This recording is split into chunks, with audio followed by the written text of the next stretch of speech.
तो चलिए दोस्तों, स्वागत है आपका मेरे YouTube channel general English by Somesh में। और एक बार फिर से नॉन ग्रामेटिकल कॉमन एरर्स का ये अगला पार्ट है, जो कि एग्जामिनेशन पॉइंट ऑफ व्यू से बहुत ही इंपॉर्टेंट होने वाला है। प्रीवियस ईयर्स में ये सब क्वेश्चंस पूछे गए हैं, ठीक है। आप इसीलिए इसको यहाँ पर डिस्कस करने के लिए इस बोर्ड पे लगाया गया है, ताकि आप लोगों को आने वाले एग्जाम्स में कोई विशेष प्रॉब्लम ना हो, आपको पता हो ये सब क्वेश्चन के बारे में, ठीक है। क्वेश्चंस नहीं कहेंगे इसको, कुछ फ्रेजेस हैं, कुछ सेंटेंस भी है इसमें, कुछ फ्रेज भी है जिनका गलत प्रयोग यहाँ लिखा गया है, और इसका सही प्रयोग हम बताने वाले हैं। इसको कैसे करेक्ट करेंगे ये बताया जाएगा इस वीडियो में, तो बने रहिएगा इस वीडियो में और कोशिश कीजिएगा बिना स्किप किए हुए देखने का, जैसा आप लोगों ने पिछली वीडियो में किया था। बहुत ने नहीं भी किया होगा, तो जो नहीं किए हैं वो इस बार कम से कम स्किप नहीं कीजिए, यानी कि जो पिछली बार स्किप किए होंगे वो इस बार स्किप ना करें, ठीक है। तो चलिए स्टार्ट करते हैं। ही is A covered man, he is A covered man. अब कवर्ड मैन में क्या प्रॉब्लम है यहाँ पर? यहाँ प्रॉब्लम इस सेंटेंस में है, या तो हमको लिखना होगा ये सेंटेंस गलत है, यहाँ पर लिखना होगा ही इज ए कावर्ड, ठीक है। या तो ऐसे लिखेंगे या फिर लिखेंगे ही इज ए कावर्डली, ठीक है, मैन। अब यहाँ देखना है कि यहाँ ये भी सही है और ये भी सही है, तो ऐसा क्यों हुआ? ऐसा इसीलिए हुआ क्योंकि कवर्ड क्या है? कवर्ड एक नाउन है, कवर्ड है नाउन, ये नाउन है और ये भी नाउन है, तो इस साथ में नहीं होना। तो इसीलिए यहाँ पर क्या होगा, ये ही इज ए कावर्ड से ही पता चल जाता है वो एक कायर व्यक्ति है, वो एक कायर व्यक्ति है, ठीक है। तो ही इज कावर्ड सही हो गया। अब ही इज ए कावर्डली मैन, तो कावर्डली क्या है? ये एडजेक्टिव है, यहाँ पर ये एडजेक्टिव की तरह काम कर रहा है, तो इसको एक नाउन चाहिए, तो यहाँ पर कावर्डली के बाद मैन लगाना होगा, ठीक है। तो ही इज ए कावर्डली मैन, या तो हम बोलेंगे ही इज ए कावर्ड या फिर बोलेंगे ही इज ए कावर्डली मैन, ठीक है। ही इज ए कावर्ड मैन बोलना गलत है, यानी कि ये सेंटेंस गलत है और ये दो सेंटेंस सही है। आगे देखते हैं। सेंट परसेंट, अक्सर हम लोग बोलते हैं सेंट परसेंट, ये सेंट परसेंट बोलना बिल्कुल गलत है। इसकी जगह बोला जाता है 100%। क्या बोला जाता है? 100%, ठीक है। इसके जगह बोल सकते हैं 100%। जैसे कि यू आर 100% राइट, ये बोलना सही है, पर बोलेंगे यू आर 100% राइट, ये गलत है। तो 100% को सेंटेंस में यूज नहीं करना है, हम उसके जगह यूज करते हैं 100%, 100%। आगे देखते हैं। कंपैरेटिवली बेटर, कंपैरेटिवली बेटर, दो कंपैरेटिव है यहाँ पर, दो कंपैरिजन, यानी कि डबल कंपैरिजन कर दिया गया है। कंपैरेटिवली भी बोल दिया गया है और बेटर भी बोल दिया गया है। यहाँ पर हमको चेंज करना पड़ेगा इसको, या तो हम बेटर बोले सिर्फ, चलिए सेंटेंस लिख के देख लेते हैं, या तो हम कंपैरेटिवली गुड बोल सकते हैं, ठीक है, कंपैरेटिवली गुड बोल सकते हैं, या फिर सिर्फ बेटर बोल सकते हैं, ठीक है। यानी कि ये गलत होगा, ये सही हो सकता है, ये सही हो सकता है। जैसे कि हम बोलेंगे एग्जांपल में कि today I am feeling comparatively good, सही है। पर अगर हम ये बोलते हैं today I am feeling comparatively better, it's the wrong way to say it, ठीक है। तो ये गलत तरीका है बोलने का। हमको बोलना होगा आई am feeling better, I am feeling better, मैं अच्छा महसूस कर रहा हूँ, आई एम फीलिंग बेटर। हम या फिर बोल सकते हैं I am feeling comparatively good. तो कंपैरेटिवली अगर लगा हुआ है तो गुड लगाइए, और अगर नहीं लगाना है तो उन दोनों के जगह पे, कंपैरेटिवली गुड की जगह पे बेटर लगाइए। कंपैरेटिवली बेटर गलत तरीका है, ठीक है। आगे देखते हैं। एन इंग्लिश टीचर, अब यहाँ पर है एन इंग्लिश टीचर, हमको बोलना है कि वो एक अंग्रेजी का शिक्षक है। जैसे कि किसी को बोलना कि वो एक अंग्रेजी का शिक्षक है, तो वहां पर हम लोग नहीं बोल सकते हैं कि he is an English teacher. He is an English teacher बोलेंगे तो इससे क्या पता चलता है कि वो एक अंग्रेज शिक्षक है। क्या है? वो एक अंग्रेज शिक्षक है, ठीक है। वो अंग्रेज शिक्षक है, वो पढ़ा कुछ भी सकता है। मेरा मकसद बोलने का क्या है कि वो एक इंग्लिश का टीचर है, यानी कि इंग्लिश सब्जेक्ट का टीचर है। तो उस सेंटेंस के लिए हम लोग, यानी कि उस स्थिति में हम लोग ये नहीं बोल सकते हैं कि he is an English teacher. इसका मतलब हो जाता है कि वह एक अंग्रेज शिक्षक है। तो अंग्रेज शिक्षक ऐसा थोड़ी कि इंग्लिश ही पढ़ा सकता है, वो मैथ भी पढ़ा सकता है, वो फिजिक्स भी पढ़ा सकता है, वो संस्कृत भी पढ़ा सकता है। तो अगर हमको बोलना है कि वो एक अंग्रेजी के शिक्षक है, तो उसके लिए बोलना पड़ेगा ही is A teacher of English. क्या बोलेंगे? जैसे कि ही is A teacher of English, ठीक है। इसका मतलब होता है ये सेंटेंस गलत है। ये सेंटेंस कब गलत है? जब मेरा कहने का मकसद ये है कि वो एक अंग्रेजी के शिक्षक है। लेकिन जब हम ये बोल रहे हैं कि वो एक अंग्रेज शिक्षक है, जैसे कि हमारे स्कूल में एक अंग्रेज शिक्षक आए हैं, तो हम बोल सकते हैं कि an English teacher has come in my school या इन आवर स्कूल। अब अगर ये कोई सेंटेंस बोलता है कि an English teacher has come in my our school, इसका मतलब क्या होता है? इसका मतलब ये होगा कि एक अंग्रेज शिक्षक आया है हमारे स्कूल में। ये नहीं होगा कि एक अंग्रेजी के शिक्षक आए हैं। अगर हमको ये बोलना होगा कि एक इंग्लिश टीचर आए हैं, यानी कि अंग्रेजी पढ़ाने वाले शिक्षक आए हैं, तो उसके लिए हमको ये बोलना पड़ेगा कि इज यानी कि a teacher of English has come in our school. ठीक है, a teacher of English has come in our school. An English teacher नहीं, एन इंग्लिश टीचर मतलब होता है कि अंग्रेज शिक्षक, एक अंग्रेज शिक्षक। तो ये सही हो जाएगा और ये गलत हो जाएगा किस कॉन्टेक्स्ट में? जब हम अंग्रेजी के शिक्षक की बात करते हैं। लेकिन जब हम अंग्रेज शिक्षक की बात करेंगे, कोई अंग्रेज शिक्षक की बात करेंगे, तो ये सेंटेंस भी ये सही है, एन इंग्लिश टीचर भी सही है। ठीक है, अंग्रेज या इंग्लिश टीचर सही है वहां पर, क्योंकि हम बोल रहे हैं अंग्रेज शिक्षक। दे फ्ली अवे, ये फ्ली अवे मतलब भाग जाना, फ्ली अवे मैंने भाग जाना। फ्ली V1 है, फ्लेड फ्लेड V2 V3, तो दे फ्ली अवे, वे लोग भाग जाते हैं। ठीक है, अब हमको देखना यह है कि यहाँ पर अवे गलत है। ठीक है, अवे क्या है? गलत है। या तो हम बोल सकते हैं दे फ्ली, या फिर बोल सकते हैं रन अवे। ठीक है, या तो रन अवे बोलिए या फिर दे फ्ली बोलिए, दोनों सही है। ये अवे फ्ली के साथ नहीं लगेगा, अवे फ्ली के साथ नहीं लगेगा। ठीक है, अवे किसके साथ लगेगा? रन के साथ। दोनों का मतलब ये होगा भागना। दे फ्ली, वे लोग भागते हैं या भाग जाते हैं। रन अवे, वे लोग भाग जाते हैं। तो दे फ्ली या फिर दे रन अवे, दोनों का मतलब एक ही है, वे लोग भाग जाते हैं। अवे फ्ली के साथ नहीं लगेगा, रन के साथ लगेगा। ठीक है, तो अवे गलत है यहाँ पर। यस्टरडे नाइट, ये एक ऐसा फ्रेज है जो कि लगता है तो सही है। यस्टरडे नाइट भाई कल बीता हुआ रात, मतलब कि कल का रात, कल रात हिंदी में करेंगे ट्रांसलेट तो कल रात हो जाएगा, लेकिन ये गलत है। यहाँ पर बोलेंगे लास्ट नाइट। यहाँ पर क्या बोलेंगे? Last night. ठीक है, अब से बोलेंगे कल रात मैंने तुम्हें पार्टी में देखा था। Yesterday night I saw you in party, yesterday night I saw you in the party. अब यहाँ पर ये गलत है, यस्टरडे नाइट, यहाँ क्या बोलना होगा? Last night I saw you in the party, या फिर I saw you in the party last night. ठीक है, यस्टरडे नाइट नहीं बोलेंगे, लास्ट नाइट बोलेंगे। उसी प्रकार से आज रात, आज रात के लिए, जैसे कल रात के लिए हम लोग लास्ट नाइट बोलते हैं, आज रात के लिए टुडे नाइट नहीं बोलेंगे, टू नाइट बोलेंगे। क्या बोलेंगे? टुडे नाइट गलत है, यहाँ पर क्या होगा? Tonight. ठीक है, आज रात के लिए tonight, today night is the wrong way to say, और टू नाइट सही है। ठीक है, जैसे कि आज रात मैं तुम्हारे यहाँ आ रहा हूं। ठीक है, I am coming to your home tonight, ये कर सकते हैं। I am coming to your home tonight, today night नहीं। ठीक है, ये सब एग्जाम्स में पूछे जाते हैं सेंटेंस में दे करके। सेंटेंस में दिया जाता है कॉमन एरर्स में करेक्ट करने के लिए। ज्यादातर दिमाग कहाँ फोकस करता है? ग्रामर पे। ठीक है, और हम लोग मिस कर जाते हैं। इसमें से एक दो तो ज्यादा नहीं पूछेगा, दो तीन तो पूछेगा, लेकिन वो भी बहुत इंपॉर्टेंट होता है। तो हम लोग मिस कर जाते हैं। हमारा दिमाग क्या खोजता है? ग्रामर का मिस्टेक कहाँ है भाई, ग्रामर का मिस्टेक खोजने लगता है। तो ग्रामर का मिस्टेक खोजने के चक्कर में क्या होता है, हम ये नॉन ग्रामेटिकल मिस्टेक्स जो होते हैं उसको छोड़ देते हैं, यानी कि उस पर दिमाग ही नहीं जाता है। तो इसीलिए इसको जानना जरूरी है। ज्यादा नहीं है, 70-75 के आसपास ही होगा, ज्यादा नहीं है ये। ठीक है, तो उतना भी अगर आप कैप्चर कर लेते हैं दिमाग में तो काफी है एग्जामिनेशन पॉइंट ऑफ व्यू से।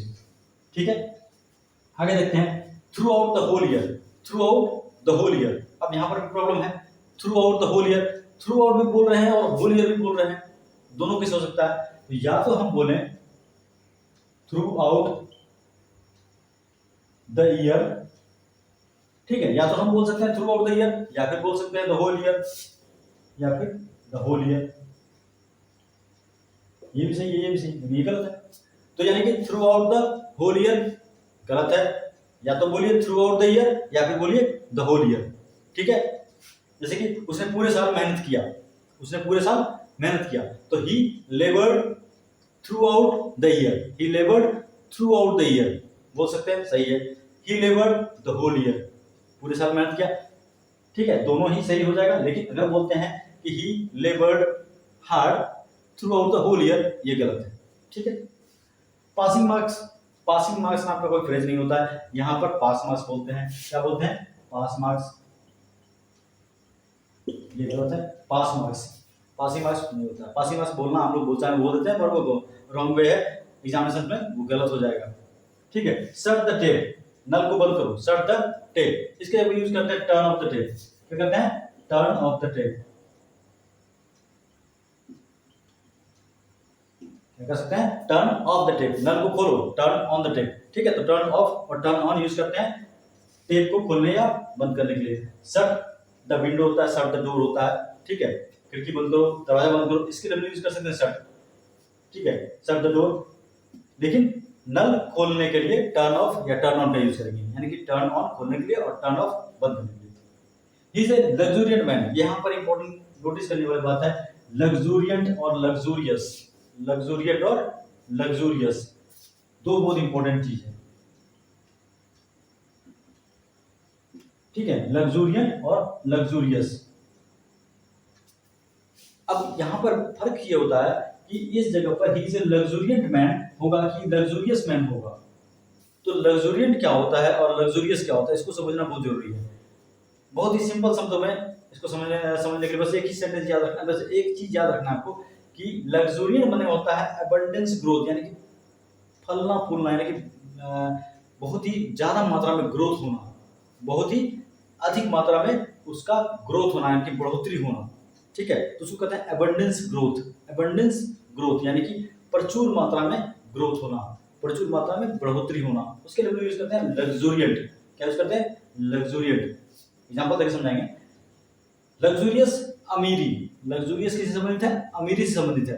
ठीक है, और लग्जूरियंट एबंडेंस ग्रोथ से संबंधित है, यानी कि प्रचुर मात्रा में ग्रोथ होना। आप इसे बोल सकते हैं कि इस साल वर्षा अच्छी हुई है, इस साल वर्षा बहुत अच्छी हुई, तो हम कह सकते हैं कि धान बहुत अच्छा होगा। हालांकि हुआ नहीं अच्छा, लेकिन बोलते हैं कि अच्छा हुआ। ठीक है, तो this year we may have luxuriant paddy. ठीक है, this year we may have luxuriant paddy, यानी कि लहलहाता हुआ धान होगा, कह सकते हैं ऐसा। तो बहुत ही प्रचुर मात्रा में हो सकता है। तो दूसरा हो सकता है, जैसे एग्जांपल देखते हैं, लग्जूरियंट ग्रोथ, लग्जूरियंट ग्रोथ इन वीड्स, खरपतवारों में बहुत ही तेजी से वृद्धि हो रहा है, तो luxuriant growth in weeds. Luxuriant growth in hair, बाल में बहुत तेजी से वृद्धि होता है, luxuriant growth. He has luxuriant growth in his hair, उसके बालों में बहुत ज्यादा वृद्धि होता है, तो लग्जूरियंट ग्रोथ कहते हैं। ठीक है, तो समझ गए, लग्जूरियंट जो संबंधित होता है वो होता है बहुत तेजी से किसी चीज में ग्रोथ होना। दूसरा चीज है लग्जूरियस, ये संबंधित है अमीरी से, ये संबंधित है रिचनेस से। ठीक है, और लग्जूरियस संबंधित है रिच ग्रोथ से, रिच ग्रोथ, और लग्जूरियस रिचनेस से, ये अमीरी और ये बहुत ही प्रचुर मात्रा में बढ़ोतरी। तो यहां पर तो क्योंकि बात हो रहा है ही इज ए रिच मैन, एक अमीर व्यक्ति है, तो इसलिए लग्जूरियस सही होगा, लग्जूरियंट गलत हो जाएगा। ठीक है, लग्जूरियंट गलत हो जाएगा, क्योंकि लग्जूरियंट वही यूज करते हैं जहां पर ग्रोथ का बात हो रहा हो, जहां पर बढ़ोतरी का बात हो रहा हो, बहुत प्रचुर मात्रा में बढ़ोतरी का बात हो रहा है, और लग्जूरियस वहां जहां अमीरी का बात हो रहा हो। ठीक है, बहुत इंपॉर्टेंट वर्ड था ये। ठीक है, अगला है द स्मोक इज रेजिंग और राइजिंग। रेजिंग और राइजिंग दोनों में क्या फर्क है? स्मोक इज रेजिंग या राइजिंग, तो राइजिंग में होता है उठना। क्या होता है? उठना, यानी कि ये स्वतः उठता है। ये क्या होता है? स्वतः उठता है। रेजिंग उठाया जाता है, यानी कि उसको एक्सटर्नल फोर्स चाहिए, यानी कि कोई कोई उसमें वर्क हो रहा है, यानी कि इसको कह सकते हैं ये ट्रांजिटिव वर्ब है, ये ट्रांजिटिव वर्ब है, यानी कि इसको ऑब्जेक्ट चाहिए और इसको ऑब्जेक्ट नहीं चाहिए। रेजिंग को ऑब्जेक्ट नहीं चाहिए, इसको ऑब्जेक्ट चाहिए, तो यहां पर लिख सकते हैं। ठीक है, ये हो जाता है उठाना।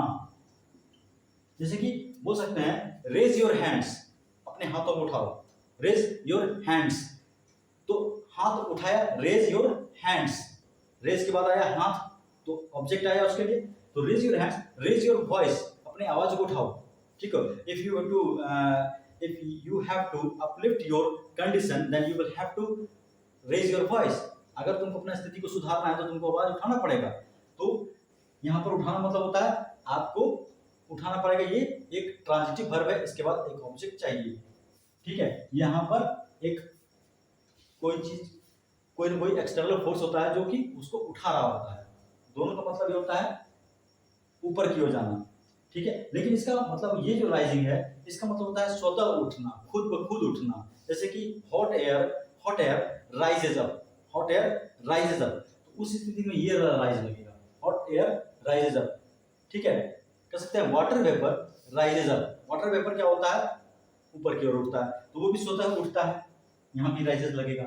हम सुबह 6 बजे उठते हैं, I rise up early in the morning at 6 o'clock, ठीक है, या फिर 4 o'clock बोल सकते हैं। तो आई राइज, तो यहाँ पर भी क्या होगा, ये वाला राइज लगेगा। और सूर्य उगता है, सूर्य उगता है, वहां भी वो उगा नहीं रहा है, वो खुद ब खुद हो रहा है ऐसा, तो वहां पर ये वाला राइज लगेगा।